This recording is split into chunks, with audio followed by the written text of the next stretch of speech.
In this video, I'll be counting down the worst new travel scams in 2025 because unfortunately, AI is more powerful than ever and scammers are getting very crafty. Now, in case you're new here, hi, I'm Christina from happytowander.com, and this channel is all about practical travel advice from someone who's been there, done that. So be sure to like and subscribe for more travel videos just like this one. Now we're gonna start small with some minor deception, but honestly, it's so common that it physically hurts me every time it pops up. I bet you personally know many people who fall for this, and it leads them to believe in bucket list places that literally do not exist. And I am, of course, talking about AI images. If you've been on social media lately, odds are you've seen these pictures, often with an alarming number of likes and comments because so many people can't even tell that they're fake. Let me know in the comments by typing AI if you also see these images all the time because it honestly drives me crazy. Unfortunately, these AI images do get more realistic practically every day, but for now, here are some red flags to look out for. Firstly, any unnatural colors that look weirdly saturated or just kind of dreamlike, as well as small details that don't quite look right. I personally find that AI really struggles with text, so if you ever see any text, be sure to zoom in, and if it doesn't really make any sense, then that's usually a good sign that you're dealing with AI.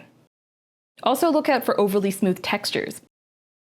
And overall, if it just looks too perfect, too good to be true, it's a good time to kind of question it and put on your critical thinking cap.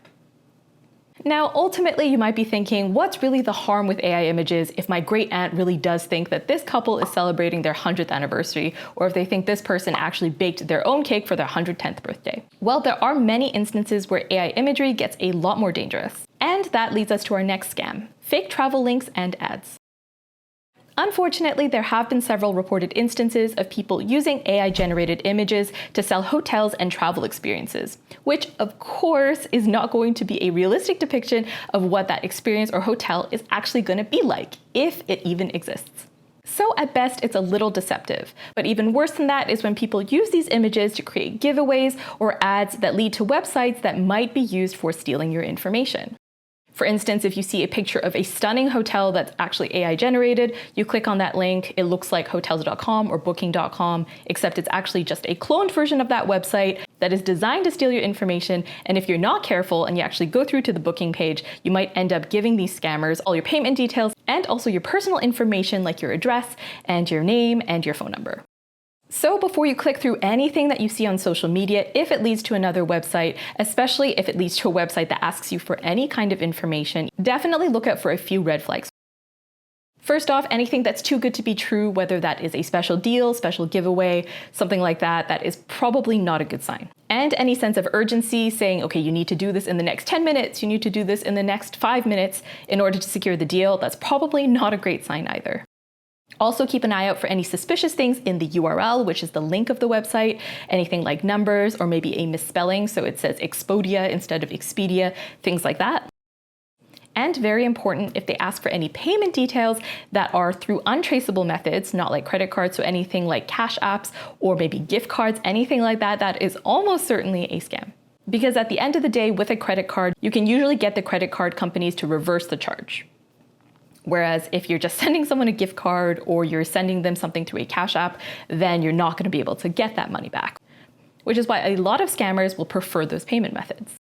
But ultimately, the most important thing you should do is always, always, always cross-reference anything you find online, anything you deem even remotely suspicious, and search that up somewhere else. Because let's say it's an airline giveaway, let's say United is giving away free flights. Make sure you look not just on that website, you also type that in and try to find it on an official website of some kind, or you try to find other people talking about it. Because at the end of the day, most of these scams that you'll encounter will be quite widespread. So it's very possible and very likely that people have been discussing this scam already. Another trick with fake images specifically is using reverse image search. So if you didn't know this already, if you use Google Lens or if you have Google Chrome as your web browser, you can actually take any image on the internet, right-click, and do search with Google Lens. Then it's going to show you all the different instances that this image or similar images appear on the internet. So a lot of the time, if you are dealing with an AI image, it's very likely that you're not going to find a ton of instances of this image anywhere else on the internet. So if you do reverse image search and you only see that this image has been used on other kind of spammy Facebook pages or social media and is not connected to any official websites, odds are pretty good that it's not a real image. Sometimes you can use this trick to even find scammy apartment listings or scammy hotel listings that steal images from another hotel being used to advertise their less nice hotel or their fake hotel. Now, I know this video is somewhat technical and uses a lot of terms that you might not necessarily be familiar with, because honestly, technology develops so fast, it's crazy. So if you've ever felt really overwhelmed by all this new digital stuff in travel, or you feel left behind by all these new developments and having to use your smartphone all the time when you travel abroad, I am super excited to announce that I've actually written a book that helps catch you up to speed. The trouble is there's no definitive guide out there that starts from zero and gives you the necessary information you need to confidently navigate and troubleshoot different issues as they come up. So I wrote one. This book simplifies everything you need to know about your smartphone and using it for travel, from figuring out how to troubleshoot on your own and how to use your camera, all the way to how it can help you with every step of the trip planning process. Granted, if you're already tech savvy, this book probably isn't for you. But if you're tired acting as tech support for your parents or grandparents, then this might be a good Mother's Day or Father's Day gift, because those are coming up. So if you're interested, you can sign up through this link to be notified when the book goes live. And of course, I'll throw in an early book discount as well. It feels super weird to be doing an ad read for my own product, but I am confident it is going to help so many of you, so I look forward to sharing it with all of you soon. Now, related to fake links and websites, as we were discussing earlier, there is one super common category of scam that affects hundreds of thousands of victims every single year. And this is where messages are sent from someone claiming to be from a legitimate source, whether that's your bank or your airline or a company that you've actually purchased from. But through these fake communications, they manage to steal your data or your payment details or other things that you definitely don't want the scammers to have. And this is something known as phishing with a PH. There are many scams that fall under this umbrella, but unfortunately something that has become super common these days is text and email phishing scams. Because unfortunately, there are lots of people out there who are selling our contact details to scammers, so that's why we're getting text messages and emails nonstop from people claiming to be from banks and other official entities. But usually the goal here is to get you to click through to a fake website so that you then go in and give them your information. So here's how to avoid falling victim to phishing scams. First, as with most scams, always pay attention to the details. Does the website actually reflect an official URL? Is it yourbank.com? Or might it be yourbank1.com, or have some of the letters switched around? On a similar note, is the email it's being sent from an official website? Or is it just a random one from Gmail? Again, always be sure to question whenever someone is asking for your details, even if it's something as simple as your birthday. Now, phishing scams have been around forever, and most of the time, if you know what to look out for, they can be pretty easy to spot. But in the world of travel, a very sophisticated phishing scam has actually been taking place over the past year or so, and is so good and so convincing that even seasoned travelers have been falling for it. And in these instances, the messages will actually come from an official email address, which makes you think that they are completely legitimate. So with this new scam, basically what happens is you'll get a message through a hotel booking platform, and the hotel will say something along the lines of, hey, your reservation did not go through because your credit card details were rejected. Why don't you go to this website and give us your payment details again so that we can run your card and confirm your reservation? Usually it'll give a sense of urgency as well, like you need to do this right away or else we're going to cancel your booking. Then they'll take your payment details and run. And this is unfortunately a scam that has impacted many people through booking.com. I will say I have been using this website for years, and I still do. But it is useful to remember that at the end of the day, booking.com is just a third party that facilitates bookings between the property and travelers such as yourself. So if hotels themselves have their systems hacked, then hackers can easily hop on the hotel's booking.com account and send you messages that are scammy but look completely legitimate because they come through the official booking.com platform.